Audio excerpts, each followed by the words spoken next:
guys, welcome back to this channel. So today is going to be a bit of a different video. I will be giving you some of my thoughts on this video. Everyone is and has been so invested in this whole health scare of Amberlynn Reid just because we have seen it before, and there was a lot said about if she's lying, and she did get pretty angry at her viewers for suggesting that she could be lying about her health.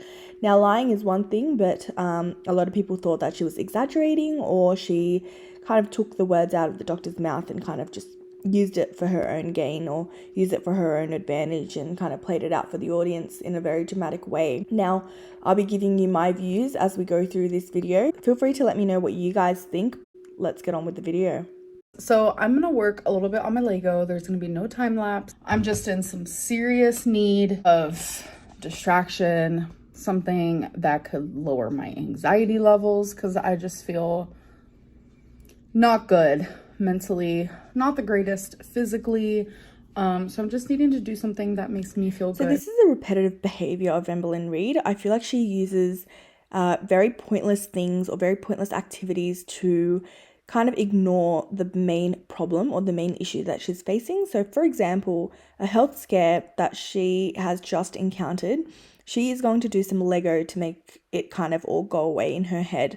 Now, I am not trying to judge ways that people cope with, their problems or their issues. But if she does need a distraction, then maybe running or going for a jog would be a better option. This is how the globe looks now, and I'll show you in a second what it looks like. Okay, so I did 2 more steps. This was the first one. So I guess this is where the globe is gonna be, like in between this little fella here. Okay, you guys, so I'm actually about to take a shower, but I wanted to talk to you because I forgot to let you guys know in my last video. It was a big point that I wanted to say because it's important to this whole health thing, is that I was actually misdiagnosed with a collapsed lung. So it baffles me that she used the words, "I forgot to let you guys know, I forgot to mention," because I don't know how she could be crying and having basically a mental breakdown in one video about something that's very drastic. I mean, a collapsed lung is not, it's not something small. So I don't know how that could just slip your mind to let your audience know, unless it was something that you dramatized or something that you have blown out of proportion, and then you've kind of just made it sound like it's a bigger deal than it really is. And then you've just forgot to mention it in the next video because it really wasn't reality or it wasn't the truth. So don't know what it is, but it's not something that you could really forget that easily if it was reality. So they thought that I had a partially collapsed lung, but it turns out that I do not. So I want to let everyone know that that is not a thing. It's a misdiagnosis. So calling something so serious a misdiagnosis is a very irresponsible thing to do, and it's basically placing a lot of fault on the medical professionals, and I don't think it's a correct thing or a correct term to use. Now, a misdiagnosis is not necessarily what this could have been. I believe it was a process. The doctor probably thought she had those symptoms to be kind of leading towards a possible collapse of her lung, but it was a process of kind of eliminating, doing tests and then eliminating the probability of it. So I think what this was just the doctor trying to do the correct tests to make sure that it wasn't a collapsed lung. It was not diagnosed as Amberlynn Reid having a collapsed lung. They were confused because the x-ray did show something, and that is why I got a CT scan, because they assumed it was a partially collapsed lung. But the 2 CT scans I did have of my lung did show that it was not that it was actually fluid around my lung. It's not in my lung, it's around my lung. It's the nodule that is in my lung. So I have to make that clear because people are still asking about the collapsed lung. They're saying like, so you have collapsed lung, fluid, and nodule. No, I do not have the partial collapsed lung. That is what they first thought it was and what I was diagnosed with. But thankfully, that is not what it is. Now, obviously, I'm not a professional at judging or kind of interpreting body language. I'm no professional, but I'm just going to be using my common sense or just what I kind of feel or my instincts at kind of saying that the way Amber's explaining this whole misdiagnosis The smirk on her face and the looking away from the camera when she's explaining something so serious or such a big misunderstanding or a misdiagnosis, as she's kind of trying to allude to. The way she's looking away from the camera, and especially the smirk that you can see in this clip, I feel like she knew. I feel like she knew what she was doing. Her views have been kind of going down over time, and so she's already placed blame on her views going down on reaction channels, but I feel like this was just a very cheap attempt at trying to get her views up or trying to get public sympathy, or I don't know what it was, but I feel like she knew that what she was doing or what she was saying was not the entire truth. Now, I'm not trying to say that she completely lied about her health, but I do think that she knew it was not such a big deal. I don't think the doctor would have come up to her and said, hey, I think you have a collapsed lung, because that's a very big statement to be making, and someone could be very affected by that statement when it's not set in concrete and the tests do not say exactly that. So I don't think that's how she was told. I don't think that's how she was diagnosed. The doctor could have said, look, it may be a possible collapsed lung, but we need to do more tests, so don't freak out, don't worry. Which, I don't know. I don't even know what's the better option anymore. I don't know. I'm trying to look for a hair tie, because I don't want to shower with this. Is it? No, I was going to wash my hair tomorrow, so I'm definitely not going to do it today. I don't want to shower with this cutie. This is one of my most favorite hair ties that I have. Scrunchies. Like, so adorable. It has like fake leather. Yeah, being misdiagnosed with that, it is a little frustrating.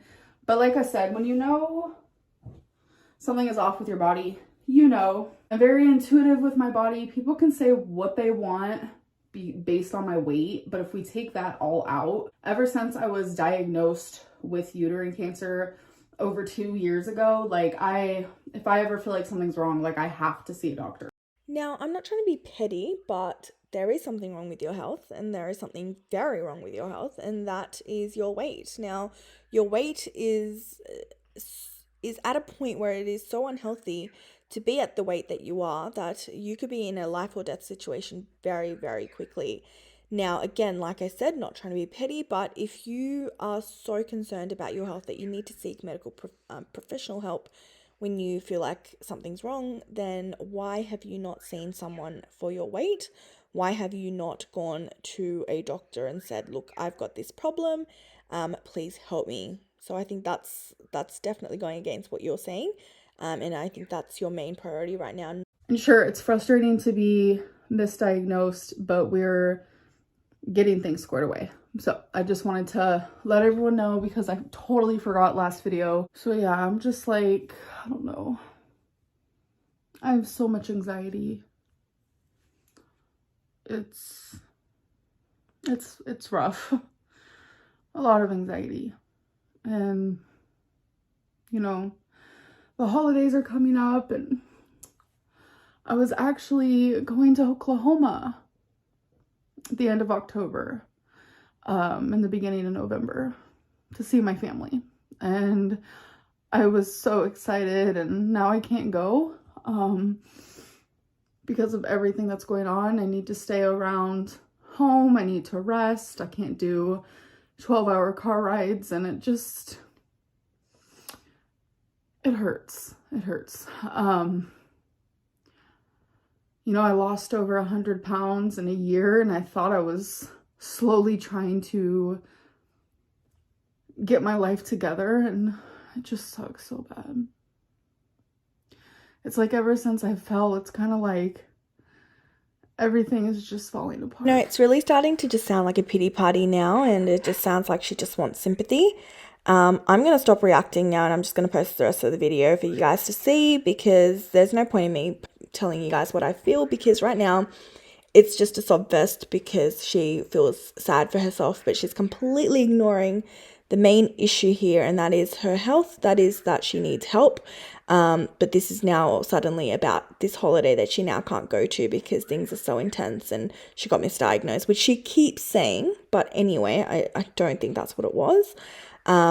And yeah, so you guys can just watch the rest of the video, but I feel like Amber's now in her phase where she's lost a bunch of weight, or she says she's lost a bunch of weight, and now she needs an excuse to stop and go back to her old habits. And I feel like her health, as it has been in the past, is going to be her excuse again and her ticket to kind of get away with eating unhealthy. And because she's going to say that she's so sad that she didn't get to go see her family and her anxiety is getting the better of her, and so now she's going to binge.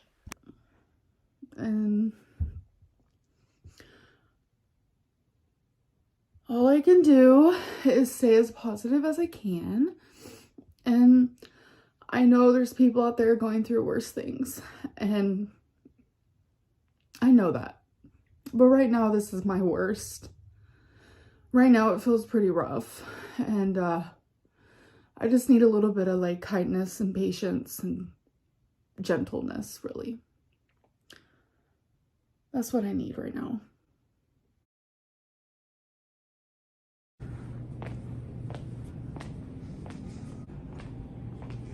Okay, so I just got out of my doctor's appointment, got the paperwork to go to the radiology and schedule a CT scan of my actual chest, because last time it was just lungs. So it's a whole CT scan of my chest with contrast. So I have to go and get that scheduled. But we're just, you know, step by step. So my nodule is 1.6 centimeters, if you guys want to know. And once it reached 2 centimeters, that means it's a mass. So that's scary. So Feline kindly went in to schedule my appointment. And I don't know what this is. So it's literally, there's no feeling to it. It's literally, my skin is just red. Don't ask. So I know my videos right now are very medical related. I don't want that to just be what I'm portraying in my life. It is obviously a huge part of what I'm going through right now, but I don't want that to just be what my videos are. I don't want this to be a place that people come to and get sad or anxious or frustrated. Like, I still want this to be an escape for some people, and I do want to apologize right now to those that I'm making it kind of hard for it to be an escape. But let's just kind of go through this together and just stay positive and hope for the best, because this is a very scary time right now. It could go two ways, you know, a simple infection that is easily cured and treatable. You guys know the other route. So let's just hope for the best. I'm doing everything I can. I feel like I'm running around and just seeing so many doctors and getting so many tests. Like, my poor freaking arm is so bruised because that's the vein that they love to use. They try very hard to use this one, but it's like there's no veins there. I don't understand. So my poor vein is just like, leave me alone. I don't even remember what I was saying, but I just want to say thank you guys so much for just like the kind words and the messages. Like, it means the world to me, because more positivity, more good vibes to my body. And I know that stress equals stress on the body, and I don't want that. We need to like treat my body well. You know, mainly me, obviously. But yeah, this is, you know, the more than ever, it's time to fight for my life. I just feel like hopeless a little bit. So I just it's time to fight for my life more than ever. And it's like I can't keep going thinking about the past and everything I could have, should have, would have, could have, would have, like, throw it out.